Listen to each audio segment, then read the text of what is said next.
Baik teman-teman, selamat datang kembali. Pada kesempatan kali ini saya akan membahas analisa saham harian untuk periode tanggal hari ini tanggal 27 Desember 2021 sampai dengan besok tanggal 28 Desember 2021. Jadi seperti biasanya saya akan bahas untuk analisa saham harian totalnya ada 16 saham. Untuk bagian pertama saya akan bahas 8 saham, nanti di bagian kedua saya akan bahas 8 saham yang lainnya ya. Jadi kali ini memang agak beda ya. Biasanya kalau saya bahas analisa saham harian itu waktu sesi 1 break ya, siang ya. Tapi karena tadi siang saya ada acara, karena suatu kesibukan yang saya nggak bisa tinggal, jadinya saya nggak bisa bahas untuk analisa sahamnya ya. Jadi saya buat malam ini setelah penutupan. Memang komposisi sahamnya agak berbeda sedikit ya, karena penutupan dengan pertengahan tadi beda lagi ceritanya ya. Jadi analisa saham ini untuk besok masih cukup valid ya, seperti itu ya. Jadi saya mulai langsung dengan MDKA. Jadi MBKA ini seperti kita ketahui dia memang sudah sedang berusaha untuk breakout ke atas 4000 ya. Jadi dia berjuang untuk breakout ke atas resistennya 4000. Di sini yang bagi yang sudah punya, menurut saya sih pasang aja tetap trailing stopnya 3900. Memang mungkin ada yang bilang, loh Pak Sunar ini tadi sempat low-nya di bawah 3900, kemudian dia ditutupnya lumayan tinggi ya, seperti itu ya. Nah kalau yang sudah kena trailing stop, menurut saya sih kalau mau buyback ya, itu ada dua pilihan. Jadi bisa tunggu buy on weakness di area 3600. Kalau misalnya dia koreksi di sekitar area 3600 ya, kalau dia berhasil rebound, barusan kita beli ya, atau buyback ya. Atau kalau mau buyback atau mau buy bagi yang belum punya, tunggu kalau dia sekalian breakout ke atas 4000 ya. Jadi kita pakai strategi buy high sell higher ya. Target price berikutnya kalau dia breakout ke atas 4000 masih memungkinkan ke 4200 dan 4400 untuk MDKA ya. Nah, di sini mungkin salah satu sentimen positifnya ini asing masih lumayan agresif buy ya, seperti itu ya. Jadi koreksinya memang MDKA ini hanya 1 atau 2 hari kemudian dia berhasil naik lagi ya, seperti itu ya. Jadi uptrendnya masih cukup bagus. Sebelumnya dia sideways-nya cukup lebar ya, dia sudah berhasil breakout. Jadi jangan terlalu takut kalau dia naik atas 4000. Kalau mau buy atau tambah lagi silakan ya. Target berikutnya di 4200 sampai 4400. Tapi jangan terlalu agresif juga ya. Tetap pasang trailing stop dan stop loss. Mungkin kalau mau pasang dua level, stop lossnya di 3900 dan 3810 ya, atau trailing stopnya ya, tergantung belinya di mana. Kalau belinya dari bawah ya berarti trailing stop ya, bukan stop loss ya. Tapi kalau belinya di atas agak ketinggian ya berarti ini stop lossnya ya, 3810 ya. Jadi kurang lebih cukup untuk MTKA. Berikutnya untuk BBCA ya. Jadi BBCA ini memang masih sideways ya. Sidewaysnya dia itu lumayan panjang ya. Setelah ini kalau kita perhatikan, ini ekor panjang ke atas dia euforia ya, sebelum stock split ya. Jadi sebenarnya sih untuk BBCA ini dia selama bertahan di atas 7175 masih ada harapan ya. Tapi perlu diingat dia turun di bawah 7175, lebih baik jual dulu, tunggu di sekitar area 6775 ya. Atau kalau dia sudah berhasil naik lagi ke atas 7175 perusahaan buyback ya. Yang mau buy on weakness atau buy sekarang boleh saja ya. Jadi pasang stop lossnya 7175. Naik lagi ke atas 7450, tambah lagi naik ke atas 7600, boleh tambah lagi ya. Target price-nya di 7750, 7875 dan 8250. Itu kurang lebih untuk BBCA seperti itu ya. Berikutnya untuk INKP ya. Jadi kalau kita perhatikan INKP di sini dia sudah berhasil naik lagi ke atas 8075 ya. Volumenya juga tinggi, pembelian asing lumayan kelihatan ya, seperti itu ya. Jadi memang sebelumnya dia menjelang minggu ketiga sampai minggu keempat dari akhir November ya, dia tiba-tiba drop, kemudian sideways lama ya, selama Desember kecenderungan lesu ya. Tapi hari ini dia lumayan bagus ya. Jadi sebenarnya sih kalau mau buy NKP masih boleh ya. Yang bertambah aja sesuai dengan garis-garis yang saya berikan ya. Naik ke atas 8425 tambah lagi, naik ke atas 8700 tambah lagi ya. Target price-nya masih memungkinkan ke 9025 dan 9450 untuk INKP ya. Jadi mudah-mudahan dia lancar reboundnya ya. Nah mungkin ada yang takut, Pak Sunan ini bakalan turun lagi nggak ke bawah gitu ya. Tapi kalau kita lihat di sini ya, selama dia bertahan di atas 8075, sebenarnya dia masih memungkinkan untuk capai target paling tidak di 8700 ya. Sebenarnya kalau kita lihat di sini naiknya tinggi banget ya di sini ya. Tapi dia besoknya masih bisa naik lagi. Jadi peluang naiknya masih ada ya untuk INKP. Kita jangan terlalu takut, tapi ya jangan terlalu agresif ya, seperti itu ya. Kurang lebih cukup untuk INKP. Berikutnya untuk AILS ya. Memang AILS sudah pernah saya bahas di analisa saham harian ya. Memang dia volumenya seringkali tidak liquid ya, timbul tenggelam ya. Ya kadang-kadang dia naik tinggi, volumenya naik, kemudian besoknya tiba-tiba volumenya hilang, cenderung sideways atau bahkan turun ya. Jadi kalau mau beli atau trading buy di saham ini, saran saya sih jangan terlalu banyak. Ya memang sebelumnya saya sarankan kalau naik ke atas 336 boleh buy ya, targetnya di 400 ya. Jadi kalau ini, kalau yang sudah buy sebenarnya sih mau pasang stop lossnya pasang aja di 294 ya.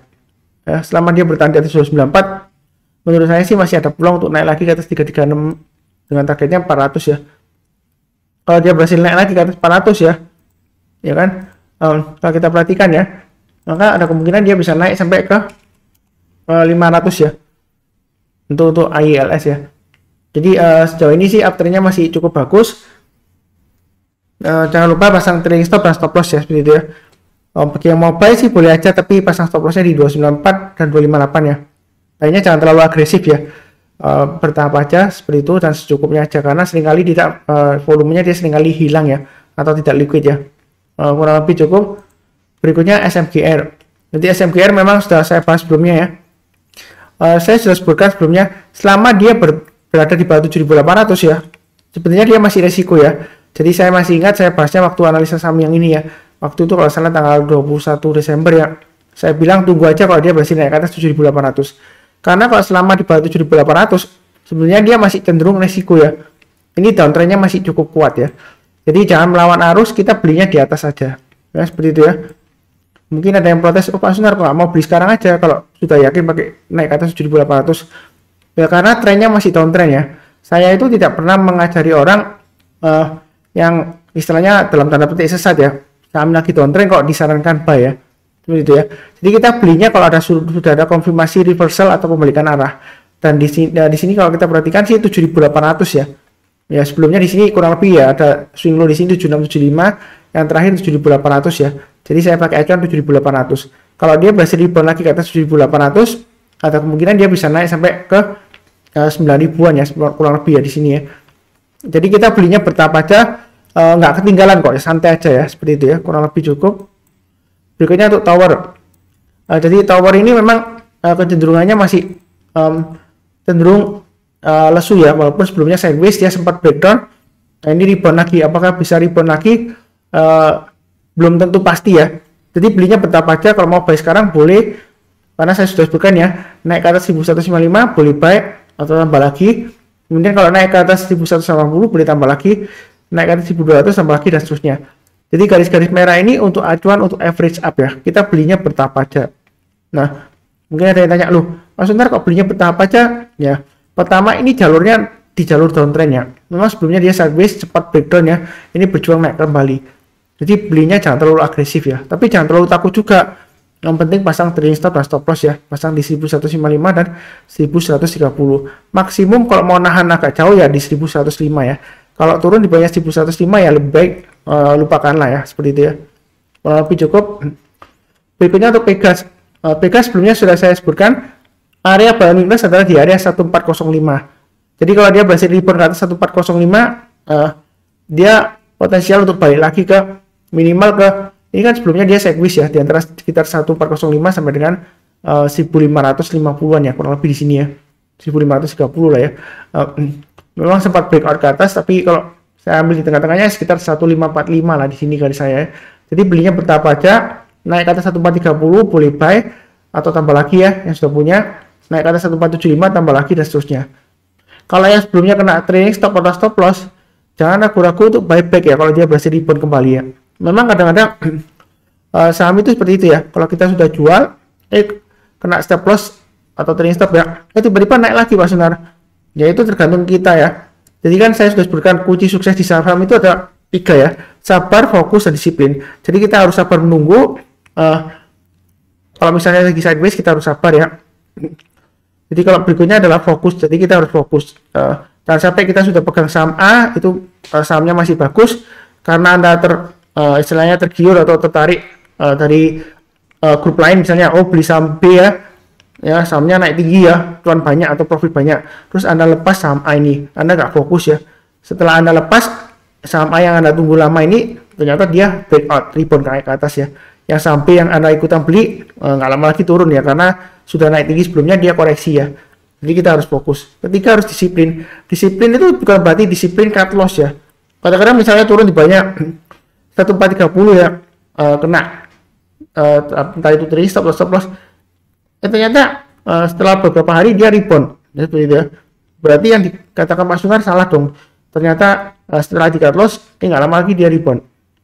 Sebenarnya sih itu bukannya salahnya Pak Sunar atau gimana ya. Saya hanya menjelaskan secara teknikal ya, kita itu nggak bisa mengatur harga saham di pasar saham ya. Jadi jangan terbalik ya. Jangan sampai menggunakan analisa teknikal untuk mengatur harga saham ya. Ya kalau harga sahamnya rebound ya, kalau dia makin turun lagi kan, ya nanti turunnya atau lossnya lebih dalam ya, seperti itu ya. Jadi garis-garisnya di sini sudah saya berikan, tinggal ikutin aja. Kalau naik lagi tambah lagi ya. Kalau misalnya gagal ya pasang aja trailing stop atau stop loss ya, seperti itu ya. Kita jangan terlalu agresif tapi jangan terlalu takut juga ya. Jadi ini sudah saya bahas berapa ya, 1 2 3 4 5 6 7 ya. Satu lagi ya, Java ya. Hari ini naiknya tinggi banget ya, volumenya tinggi banget ya untuk Java ya. Ada apa?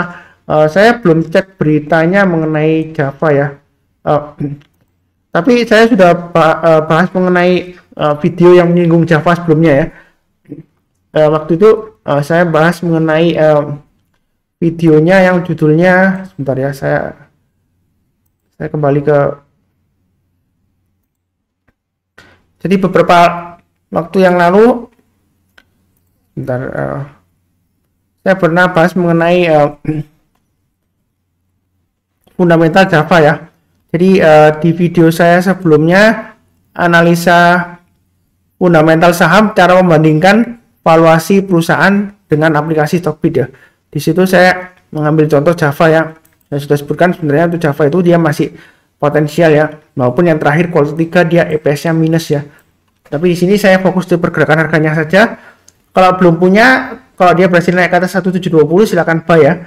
Buy-nya bertahap aja, naik ke atas 1770 tambah lagi, naik ke atas 1830 tambah lagi dan seterusnya. Yang sudah punya pasang aja trailing stopnya atau stop lossnya di 1670, maksimum di 1620 ya. Sebelumnya dia sideways, kemudian tiba-tiba hari ini breakout ya. Dan saya hari ini juga ada buy ya, seperti itu ya untuk Java ya. Jadi mudah-mudahan dia lancar reboundnya untuk Java. Ini dia sudah saya tarik garis Fibonacci retracement ya sebelumnya ya. Dia berhasil naik lagi ke atas Fibonacci retracement 61,8% ya, di atas 1660-an ya, 1670 ya. Mudah-mudahan dia lancar. Sampai paling tidak targetnya di 1935-an ya, kurang lebih seperti itu ya. Cukup ya untuk 8 saham untuk bagian pertama. Jangan lupa nonton yang bagian kedua ya untuk hari ini, dan maaf bukan untuk hari ini ya, untuk besok ya, karena saya bikinnya waktu marketnya sudah close ya. Biasanya sih saya bikinnya waktu sesi 1 break ya. Ini marketnya sudah close, jadi mudah-mudahan aja besok masih bisa rebound tinggi ya dalam 1-2 hari ke depan. Terima kasih banyak.